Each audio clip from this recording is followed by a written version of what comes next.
mengupdate, menginformasikan bahwasanya sejak diumumkan oleh WHO itu di negara kita telah melakukan berbagai upaya ya, kewaspadaan, edukasi, sosialisasi, kemudian bagaimana kesiapan di pintu masuk negara, kemudian persiapan fasilitas pelayanan kesehatan, baik itu penanganan awal, deteksi, dan juga bagaimana pengobatan-pengobatan yang dilakukan apabila ada pasien cacar monyet.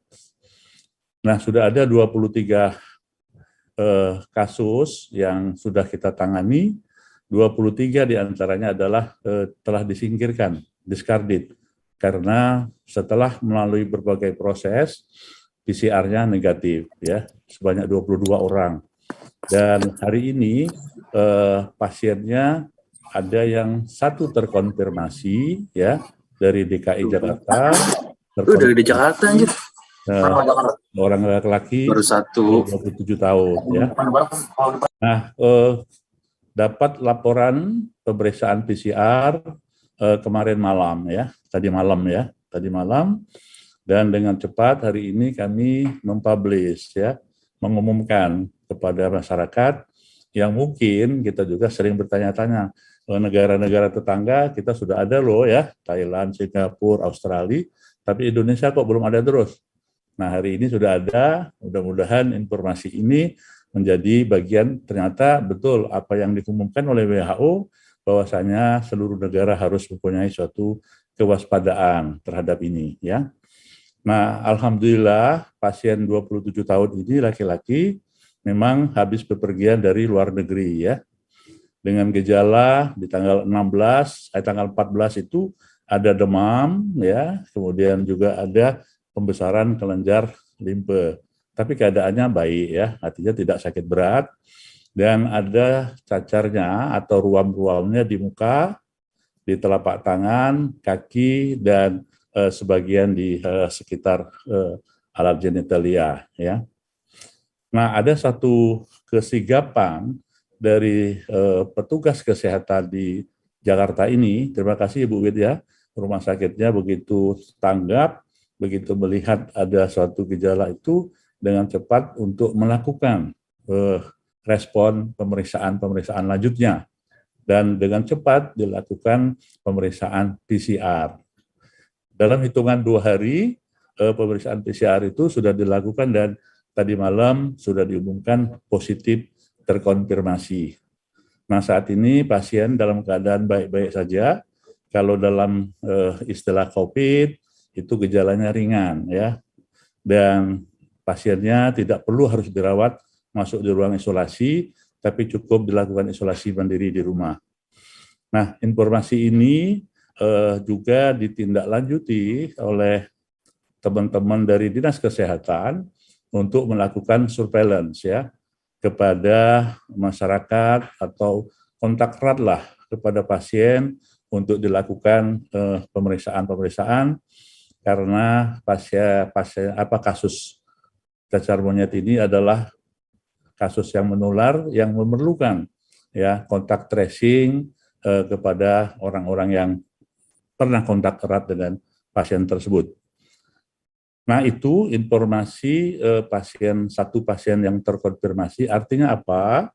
Di Indonesia baru ada 1 orang nih yang konfirmasi. Kan diagnosis klasifikasi dari WHO itu kan 1 terkonfirmasi, yang kedua adalah probable, yang ketiga suspek, yang keempat adalah discarded atau disingkirkan. Kita sudah ada 22 loh yang dulu disuspek, ya, pernah ada di Jawa Tengah, kemudian di Pontianak, kemudian ada di Riau, ada di Banten, di Jakarta, dan sebagainya. Semuanya sudah dilakukan PCR dan surveillance, dan alhamdulillah semuanya negatif, dan kita dalam keadaan istilahnya tidak terjadi penularan yang lebih lanjut, dan pasien tersebut bukan pasien cacar monyet. Nah, yang satu ini memang sudah terkonfirmasi tadi malam. Nah, untuk itu sudah dilakukan berbagai langkah-langkah surveillance, ya, oleh Dinas Kesehatan bersama P2P Kementerian Kesehatan. Itu informasi yang awal pertama. Yang kedua, kami ingin mengulangi kembali sekaligus mengupdate ya informasi apa sih yang sudah dilakukan oleh Kementerian Kesehatan atau pemerintah Indonesia dalam rangka merespon pengumuman dari WHO sebagai kedaruratan kesehatan global.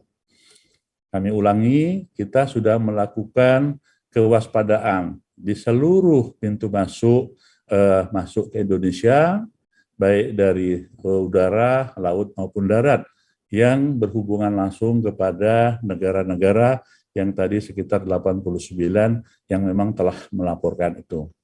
Kemudian sudah juga memberikan kewaspadaan dengan seluruh maskapai ya, maskapai penerbangan, maskapai pelabuhan untuk sama-sama ikut memberikan suatu kewaspadaan apabila ada penumpangnya itu yang memang mempunyai gejala yang sudah disampaikan tadi yaitu gejala cacar monyet. Dan sudah kita sebutkan gejala apa saja yang harus diwaspadai. Kemudian langkah berikutnya kita sudah memberikan sosialisasi, memberikan edukasi kepada seluruh masyarakat, seluruh petugas kesehatan, dan seluruh fasilitas pelayanan kesehatan untuk mewaspadai cacar monyet ini. Pertama adalah mengingatkan ke seluruh masyarakat agar selalu meningkatkan atau menjaga PHBS atau perilaku hidup bersih dan sehat dan meningkatkan protokol kesehatan. Nah, protokol kesehatan ini bukan hanya untuk COVID-19 tapi juga untuk seluruh penyakit menular. Nah, dengan protokol kesehatan yang kita lakukan, maka kita akan mencegah ya penularan dari seseorang kepada kita, khususnya monkeypox ini. Karena apa? Penularan monkeypox ini adalah utama sekali melalui kontak langsung kepada penderita. Kontak langsungnya bagaimana? Bisa dengan bersalaman, berpelukan, atau mungkin tidur bersama, dan seterusnya ya. Dan juga kontak kepada benda-benda atau barang-barang di sekitar pasien, umpamanya di selimut, di handuk, dan seterusnya. Kita harus menghindari itu, dan masyarakat harus paham apabila ada teman kita, saudara kita, masyarakat yang punya gejala ini, kita harus menghindari kontak langsung kepada yang bersangkutan. Kemudian di tingkat fasilitas pelayanan kesehatan ya, kita sudah memberikan juga pedoman ya kepada seluruh dinas kesehatan se-Indonesia, kepada seluruh rumah sakit se-Indonesia termasuk swasta dan juga puskesmas untuk memberikan perhatian yang lebih terhadap kasus ini. Jadi jangan sampai ada umpamanya petugas kesehatan di puskesmas, di rumah sakit yang tidak paham dengan cacar monyet ini. Karena ini bagian dari kewaspadaan kita. Kita sudah memberikan pedoman-pedomannya kepada mereka, apa-apa yang harus dilakukan oleh petugas kesehatan dan fasilitas pelayanan kesehatan untuk menangani apabila ada kecurigaan kasus ini.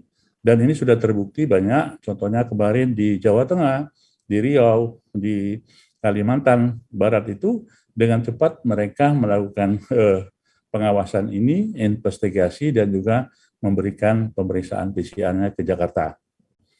Kemudian kesiapan kita dalam rangka untuk deteksi ya.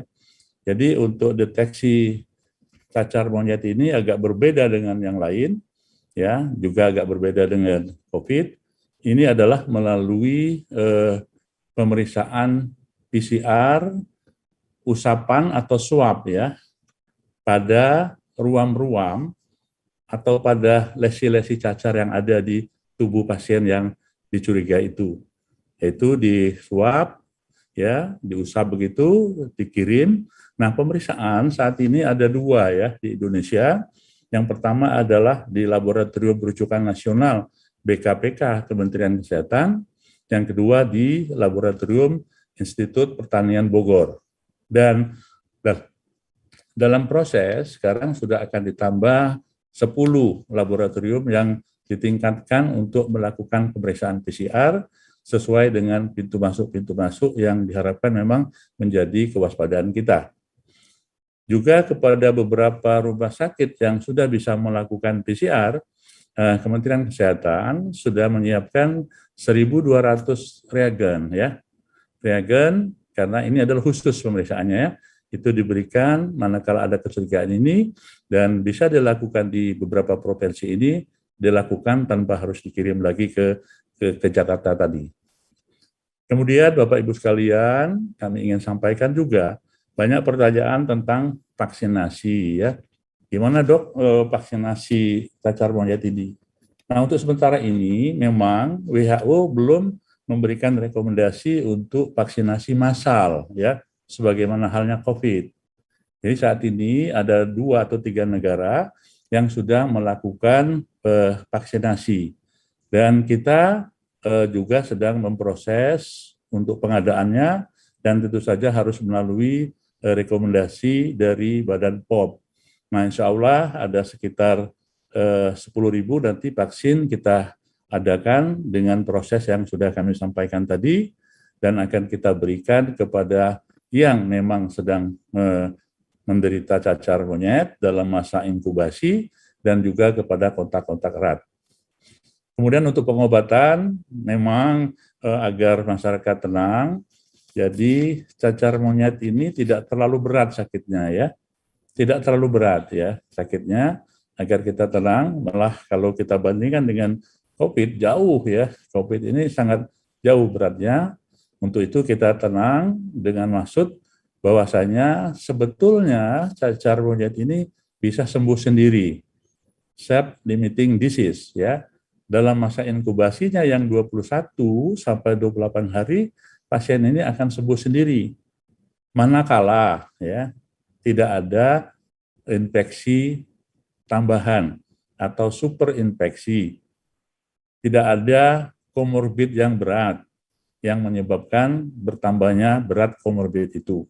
Nah, kalau pasiennya tidak ada komorbid, tidak ada imunokompromis, dan tidak ada pemberat-pemberat yang lain, insya Allah sebetulnya pasien ini bisa sembuh sendiri. Nah, dari data laporan dunia, dari 39.700 tadi, ada 400 yang meninggal, itu sekitar 1%. Jadi kecil sekali ya, jauh dibandingkan dengan COVID yang sampai kadang-kadang 10%, Ibu ya, dulu sampai 15% ya, tinggi sekali.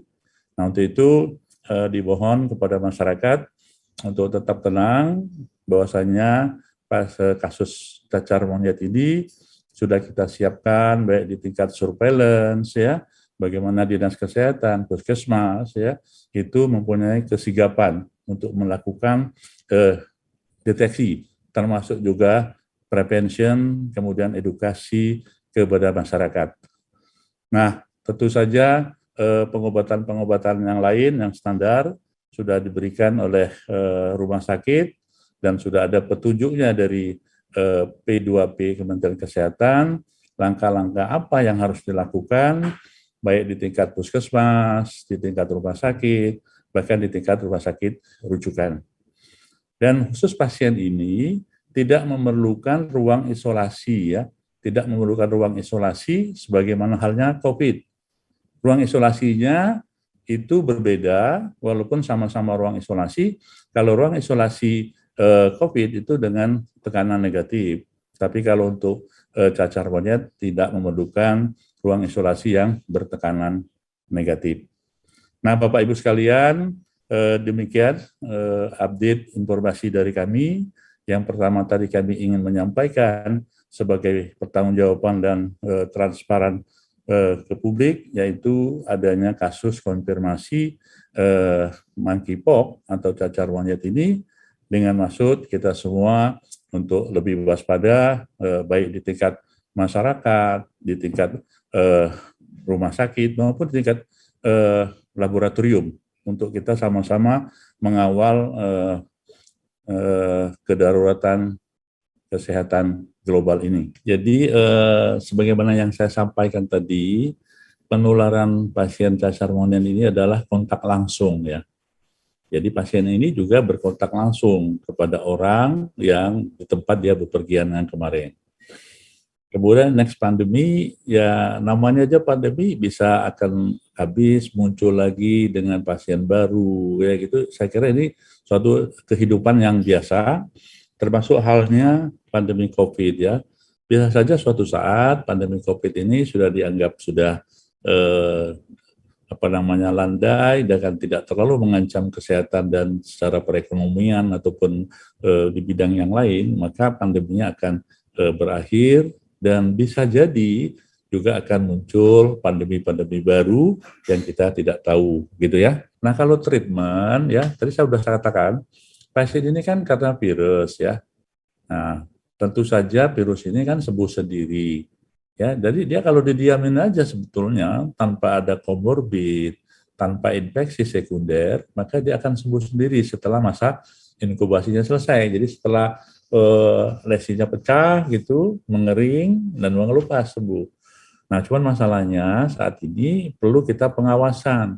Satu pengawasan agar dia tidak menulari orang lain, maka perlunya karantina. Apa perlunya isolasi?